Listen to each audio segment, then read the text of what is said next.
홍명보 감독은 11차 전력강화위원회의에서 행정적인 착오가 있었다고 생각한다. 전력강화위원장을 교체하면서 임명장이라든지 행정적인 절차가 없었다는 걸 어느 정도 인정할 수 있을 것 같다. 하지만 10차 전력강화위원회까지 위원들의 발언이나 전력강화위원회의 역할은 문제가 없다고 생각한다. 홍명보 감독이 대표팀 감독 선임에 행정적인 착오 오류가 있었던 것 같다고 느꼈습니다. 10차 전력강화위원회까지는 문제 없었지만 이임생 총괄이사가 맡았던 11차 전력강화위원회와 최종 감독 선임에 행정적인 오류를 느끼고 인정했습니다. 홍명보 감독에게 감독 결정 과정을 물었습니다. 마이크를 잡은 홍명보 감독은 그동안 회의록을 보지는 못했는데 여기 국회에서 회의록을 듣고 봤다. 개인적으로는 10차까지는 문제가 없었다고 생각한다. 다만 11차 행정적인 착오가 있었다고 생각한다. 전력강화위원장을 교체하면서 임명장이라든지 행정적인 절차가 없었다는 걸 어느 정도 인정할 수 있을 것 같다. 하지만 10차 전력강화위원회까지 위원들의 발언이나 전력강화위원회의 역할은 문제가 없다고 생각한다라고 말했습니다. 절차적인 문제점은 감독 사임할 생각이 없냐는 질문으로 이어졌는데요.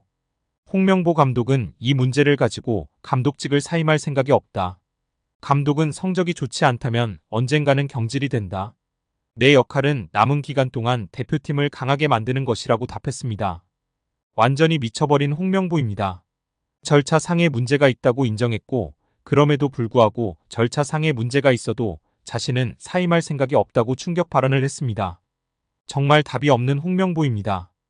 2005년 8월 22일 홍명보 당시 대한축구협회 이사는 파주 국가대표 트레이닝 센터에서 시작된 KFA 2급 지도자 강습회에 참가했습니다.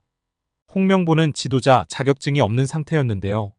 지도자를 할 생각이었다면 상급 지도자 자격증부터 따야 했습니다. 상급 지도자 자격증을 따면 유소년이나 초등학교 축구교실에서 지도자 생활을 할 수 있었습니다. 2급 지도자 자격증을 따려면 상급을 따고 2년이 지나야 했습니다. 하지만 홍명보에겐 예외 조항이 적용됐습니다. 협회는 국가대표팀에서 A매치 20경기 이상을 소화하거나 K리그 100경기 이상 출전한 경력자들에 한해서는 상급 지도자 자격증 없이 바로 2급 지도자 자격증을 딸 수 있게 했습니다. 2005년 9월 26일 협회는 딕 아드보카트 한국 축구 대표팀 신인 감독을 보좌할 코치 중 한 명으로 홍명보를 택했습니다.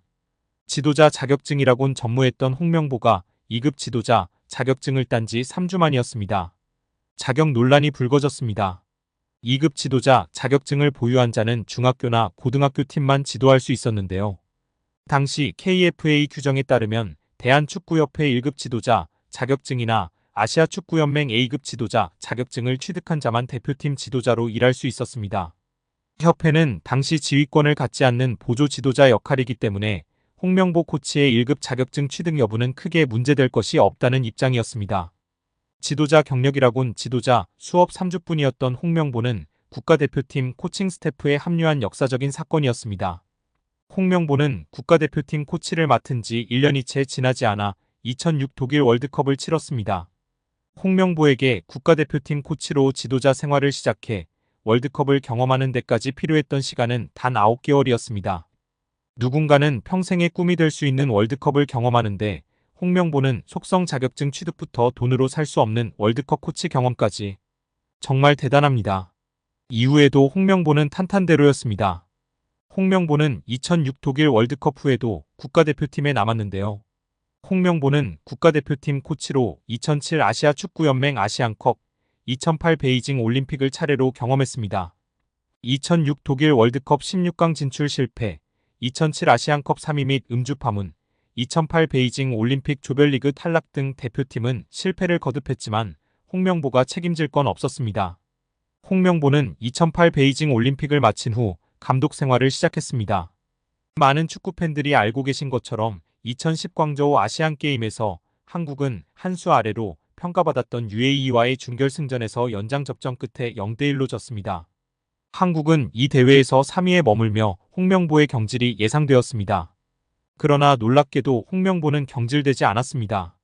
아시안게임은 금메달이 아니면 의미가 없는 게 분명했고 지난 2002년 부산 아시안게임에서 3위를 한 박항서 감독이 경질되었던 사례가 있기에 명분은 차고도 넘쳤습니다. 그러나 협회는 홍명보를 경질하지 않았습니다. 심지어 2014년 브라질 월드컵에서는 본선 1승도 거두지 못하고 탈락했는데도 협회는 재신임을 발표했었습니다. 결국 여론의 반발이 점점 커지자 기자회견을 열어 자진 사퇴했었습니다. 이후 협회는 2017년 홍명보를 행정총괄 책임자인 전무이사로 내정했습니다. 당시 홍명보는 행정 경험이 전무했었습니다. 이렇게 협회와 홍명보는 아주 끈끈한 관계였으며 증명 없이도 임기를 보장받았었고 낙하산으로만 채용되었던 홍명보였습니다. 이번에도 프리패스로 채용된 것도 홍명보는 뭐 자연스러웠을 겁니다. 홍명보는 나를 버렸다. 이젠 대한민국 축구밖에 없다고 하며 대표팀 감독을 승낙했다고 밝혔었는데요. 홍명보가 버린 건 자신이 아닌 울산입니다. 울산은 3년 재계약을 맺은 지 1년도 지나지 않은 감독을 협회에 내어주면서 상처만 남겼습니다.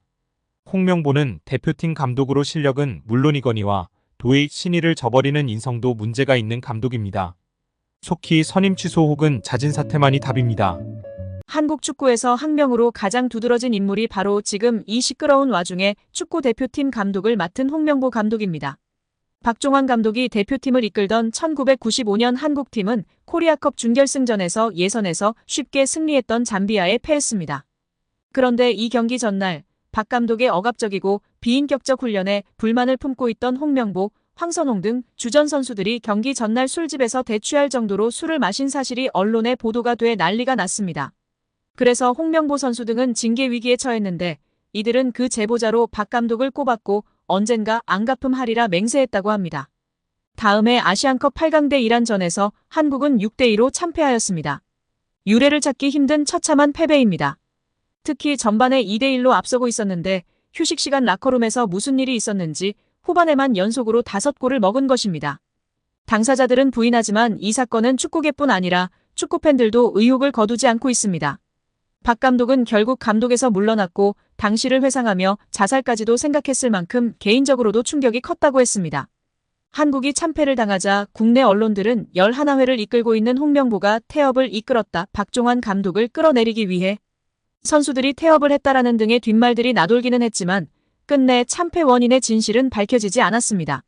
당시 한 언론은 홍명보 선수가 과학적이고 체계적으로 지도하는 감독을 원한다며 스파르타식 훈련을 고집하는 박종환 감독에게 노골적인 반기를 들었지만 누구보다도 체계적으로 지도했던 아나톨리 비쇼베츠 전 감독에게도 노골적인 불만을 터뜨렸다고 전했습니다.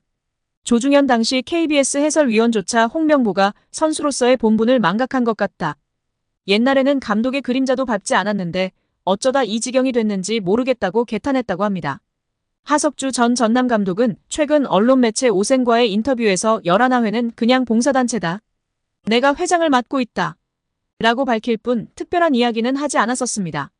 여기에 과거의 발언 덕분에 홍 감독을 향한 배신감이 너무나 큰데요. 홍 감독은 대표팀의 새 감독 하마평에 오르자 꾸준히 불편하다라는 기색을 내비쳤던 바가 있습니다. 이러한 발언은 울산 팬들을 안심시키기에 충분했습니다. 여기에 더해 작년 1월 과거 울산에서 활약했던 아마노준을 향한 저격 발언이 재조명되고 있습니다. 일본 국적의 미드필더인 아마노는 2022년도 시즌 울산에서 임대선수 신분으로 활약했습니다. 이어서 그 다음 시즌 울산 잔류 여부를 두고 주목받는 사이 그는 홀연히 울산의 우승 경쟁팀인 전북현대로 임대를 떠났습니다. 이에 홍 감독은 분노했습니다. 홍 감독은 아마노가 울산 잔류를 약속했지만 어겼다라며 강도 높은 비판을 했습니다. 곧바로 아마노 측은 홍 감독의 발언에 반발했지만 울산은 이례적으로 아마노 이적 협상과 관련된 보도자료를 배포하기도 했습니다. 이처럼 당시 두 사람 사이에 벌어진 진실 공방은 많은 주목을 받았습니다. 당연히 울산 팬들은 홍 감독의 발언을 적극 지지했습니다.